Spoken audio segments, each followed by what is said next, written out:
嚟咧，仲有其他嘅表演出嘅，包括嚟自佢哋咧就係聖德蘭學校嘅學生啦，我哋帶嚟咧就係走咗一個咧就係關於生命與愛嘅世界嘅。聖德學嘅學生們咧，將會為大家帶嚟生命有價呢個歌舞表演啦。咁啊，天主教其實非常之重視生命同價值教育，從小培養學生咧學習生命嘅意義喎。係啦，冇錯啦。講翻咧，其實生命有價啦，我哋就天主教嘅愛德嘅精神啦，同埋學校倡導嘅生命教育咧，都係不謀而合嘅。其實每一個嘅生命咧，都係好獨特嘅禮物嚟嘅，都係被值得地珍惜啦，同埋咧就係被重視嘅噃。而我哋教會學校咧，更加係深耕咗生命教育啦，引導孩子們咧去感悟翻生命嘅尊嚴同真諦。而今次嘅歌舞表演咧，亦都係將佢哋一啲教嘅理念咧轉化為舞台嘅演出，可以話一個課堂嘅總結嚟嘅喎。喂，真係啊！呢個咪就係聖誕嘅呢個作業其中之一咯。咁我哋用咧就係最熱烈嘅掌聲啊！咁啊請出就係我哋聖德蘭學校嘅學生們帶嚟生命有價，有請，掌聲有請。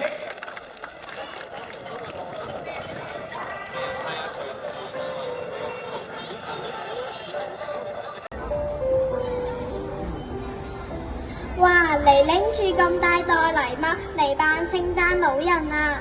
係啊，要喺聖誕節派禮物俾啲有需要嘅人。咁你又知唔知道聖誕節點解要去派禮物啊？我唔知道喎，我淨係好想幫你啊！見你哋收到禮物好開心嘅樣咋。咁不如等我話俾你聽啦。從前有個人，佢嘅名叫黎國魯，佢好虔誠，好相信天主，而且好孝順和照顧父母。當佢嘅父母已經返咗天主度，佢就變賣屋企嘅物品，把所得嘅錢捐俾教會，並且回應天主嘅召叫去做神父。因為黎國魯對人慷慨虔敬，奉獻天主，所以成為受人愛戴嘅主教。平安夜嗰晚，債主喺聖堂門外面見到一個欠佢錢嘅人同佢3個女兒，於是債主就阻止佢哋入去聖堂。唔好入去聖堂啊！我要帶晒你哋返去做我嘅奴隸，因為你爸爸冇錢還俾我。喺當時嘅社會，如果父母冇錢還給債主，咁樣債主就有權捉佢嘅家人做奴隸，當作還債。等陣先啊！你唔好捉走我啲女啦，你俾多1個月時間我啦，下個月我一定有錢還俾你㗎。憑咩要攞走我哋嘅自由啊？係咯，唔通因為我爸爸冇錢還俾你，我哋就一定要做你嘅奴隸咩？我哋努力啲賺錢還俾你咪就得咯。聽日就係聖誕節啦，邊有人喺聖誕節前嚟追債啊？我就等到過咗聖誕節先嚟，之後你3個女都要做我嘅奴婢㗎啦，哈哈哈！爸爸，我哋唔想一世做奴隸啊！爸爸知道㗎啦，你哋返屋企先啦。父親深知道自己喺聖誕節之後都係冇錢還俾債主，所以參加完彌撒之後，佢自己一個人留咗喺聖堂度祈禱。天主啊，你幫下我哋一家人啦！天一光就到限期啦，我啲女就要俾人捉走啦，求下你幫下我哋啦！嗰位父親誠心祈禱後，就離開聖堂回家。佢哋一家人平時對天主都好虔敬㗎，我每個主日都見到佢哋參加主日彌撒。原來發生咗一件咁不幸嘅事，天主派遣佢嘅愛子耶穌嚟到世界，就係為咗拯救我哋脫離罪惡。我都要諗下辦法幫下佢哋先得。聖尼各老主教就喺深夜嘅時候，將一袋錢由個窗度拋咗入去，咁啱就跌咗入去掛喺火爐邊嘅物入面。啱啱有啲咩咁大聲啊？咦，點解隻物跌咗落嚟嘅？好重喎，咁多錢嘅！天主啊，好多謝你幫助咗我哋一家人啊！我哋唔需要再做奴隸啦。但係點解有咁多錢嘅？邊個俾咁多錢我哋啊？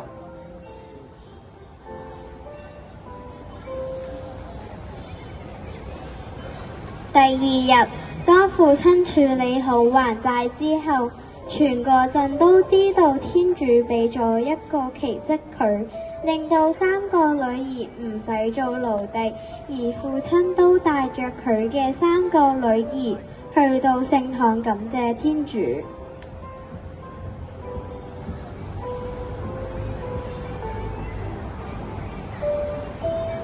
我哋一齊感謝天主啦！天主，好多謝你幫助咗我哋啊！我哋而家唔需要再做奴隸，我要做返一個自由嘅人啊！當時市鎮上有個傳聞，有一個着紅色衫嘅人，周圍去幫助窮苦百姓。嗰位父親就係其中一位被幫助嘅人。當父親見到聖尼各老主教嘅時候，父親一眼就認出聖尼各老就係當晚幫助佢嘅人，於是就馬上上前捉住聖尼各老嘅手，多謝佢。主教係你啦！喺呢個小鎮上面會幫助呢啲平民百姓，有着紅色衫嘅就得你一個咋？我知道係你幫助咗我哋一家人啊！有冇啲咩我哋可以為你做報答你㗎？聖誕節係耶穌誕生嘅節日，佢嚟到世界就係為咗同我哋講，我哋每一個人都係天主嘅仔女，每一個人嘅生命都係非常之有價值㗎。而我都係想透過耶穌教導我哋愛人如己嘅精神，將呢個精神傳揚開去。而家天主賜予咗新嘅生命俾你哋，你哋要好好珍惜啊！將生命係有價值嘅呢個喜訊傳揚開去，去幫助更多有需要嘅人啊！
點樣嚟啦？哇！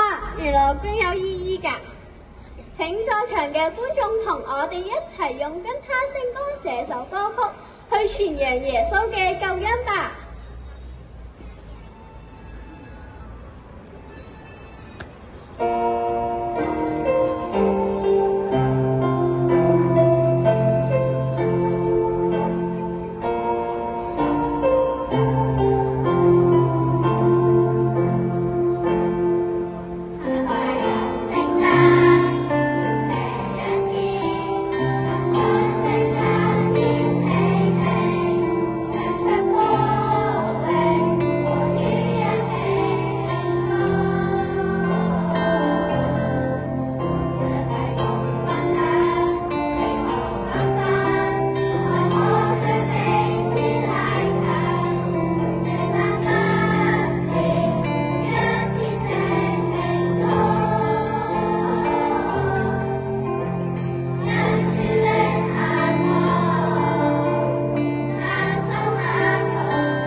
多謝晒我哋聖德蘭嘅同學仔，俾一次熱烈掌聲佢哋好嘛？多謝晒。